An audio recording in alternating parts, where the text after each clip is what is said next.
मौजूद हैं जो वर्ल्ड कप श्रद्धालुओं को क्रिकेट संबोधित का कर रहे हैं। फाइनल मैच के बावजूद भारी संख्या में यहाँ पर उपस्थित छठ पूजा कार्यक्रम में उपस्थित सभी भाइयों बहनों,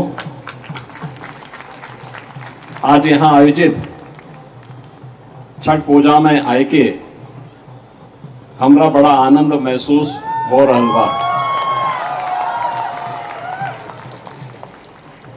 लोक आस्था के महापर्व छठ के आप सबके बहुत बहुत बधाई और शुभकामना।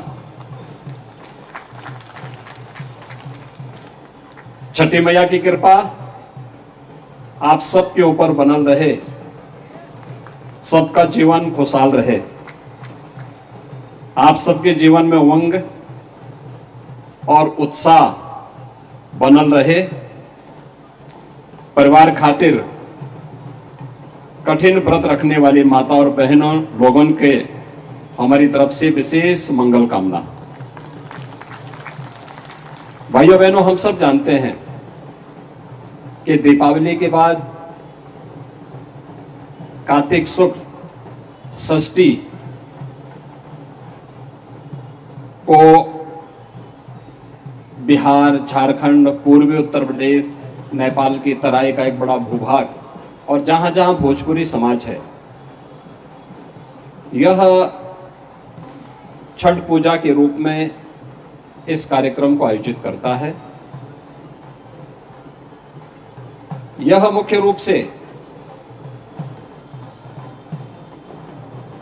लोग इस सृष्टि के जो पिता हैं, भगवान सूर्य की उपासना का पर्व और इस उपासना के साथ छठी माई की पूजा बहुत कठिन व्रत है।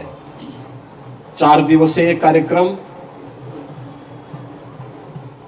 जिस निष्ठा के साथ और जिस आस्था के साथ माताएं बहनें आयोजित करती हैं, संपन्न करती हैं, सदग्रस्त इसमें सहभागी होता है, यह भारत की एक समृद्ध परंपरा को प्रतिनिधित्व करता हुआ आम आस्था को उजागर करता है।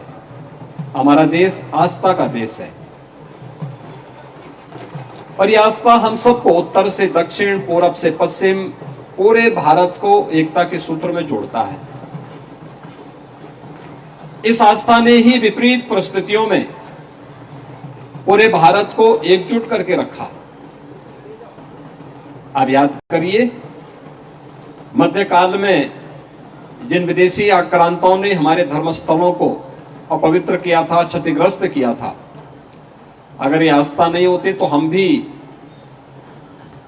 उन देशों की तरह जहां की सभ्यता और संस्कृति पूरी तरह नष्ट हो गई, वे देश अपनी परंपरा, अपनी विरासत को भूल गए, खंडर पड़े हुए हैं। उन्होंने भौतिक विकास तो किया लेकिन अपनी मूल आत्मा को उन्होंने खो दिया है।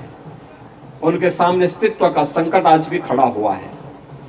लेकिन यहां पर इस प्रकार की लोक आस्था ने, जिसको सरकार की, भले ही आज सरकार व्यवस्था कुछ करवा देती हो, स्थानीय प्रशासन इसमें कुछ सहयोगी बन पाता हो, लेकिन जब प्रशासन और शासन भी सहयोग नहीं करता था, तब भी सब लोग स्वतःस्फूर्त भाव के साथ इन कार्यक्रमों के साथ जुड़ करके इस लोक आस्था की परंपरा को जीवित बनाए रखे और सचमुच यह अत्यंत अभिनंदनीय कार्य है।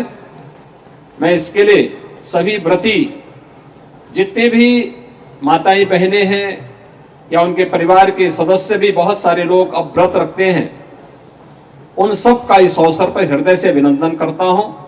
और मेरा यह मानना है कि आस्था का ही परिणाम है कि लोकतांत्रिक मूल्यों और आदर्शों के बावजूद भारत 142 करोड़ की आबादी का भारत, उत्तर से दक्षिण, पूरब से पश्चिम एकजुट है। हमारा देश पर्व और त्योहारों का देश माना जाता है।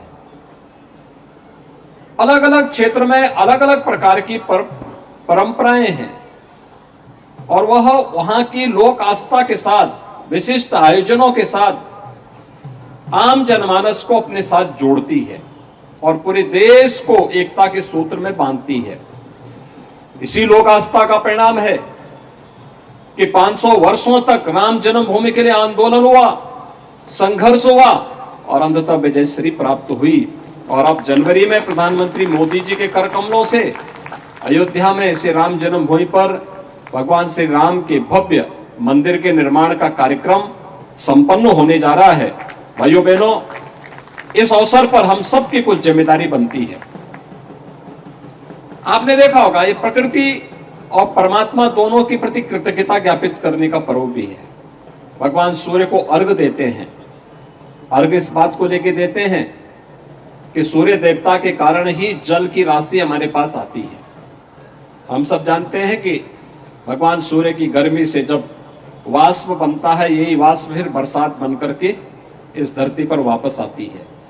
तो हर व्यक्ति, हर व्रती अर्घ दे करके कि त्वदीयम मुस्तु गोविंद तुभ्यमेव समर्पिये, हम भी उसके प्रति एक समर्पण का भाव। दूध हमारे यहाँ सबसे पवित्र माना गया है, तो हम नदियों में दूध भी डालते हैं, दूध का अर्घ भी डालते हैं आज वहां पर दे करके कि हम इस अविरलता, ये जल हमारे जीवन का प्रतीक है, हम इस जल को भी शुद्ध और सुंदर बनाए रखेंगे।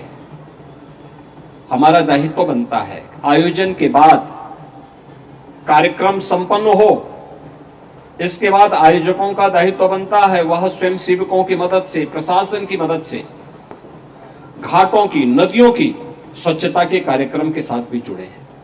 याद रखना, जल है तो जीवन है।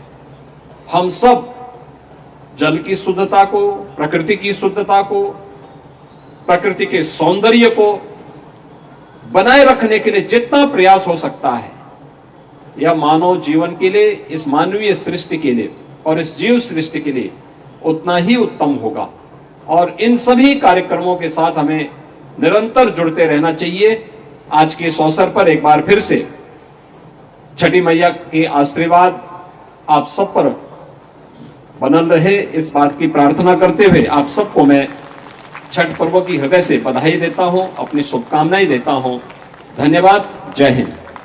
बहुत बहुत धन्यवाद। जोरदार ताली थोड़ी भाई, जोरदार तालियां बजनी चाहिए हमारे माननीय मुख्यमंत्री सीएम योगी आदित्यनाथ को आप सुन रहे थे। छठ पर्व की बधाई देते हुए देशवासियों को लखनऊ में मुख्यमंत्री योगी आदित्यनाथ पहुंचे हुए हैं। छठ पूजा पर एक कार्यक्रम आयोजित किया गया है लखनऊ में। उसी कार्यक्रम में शिरकत करते हुए सीएम योगी आदित्यनाथ तमाम महिलाओं की और कई लोगों की भीड़ यहां पर छठ पर्व के दौरान देखने को मिल रही है।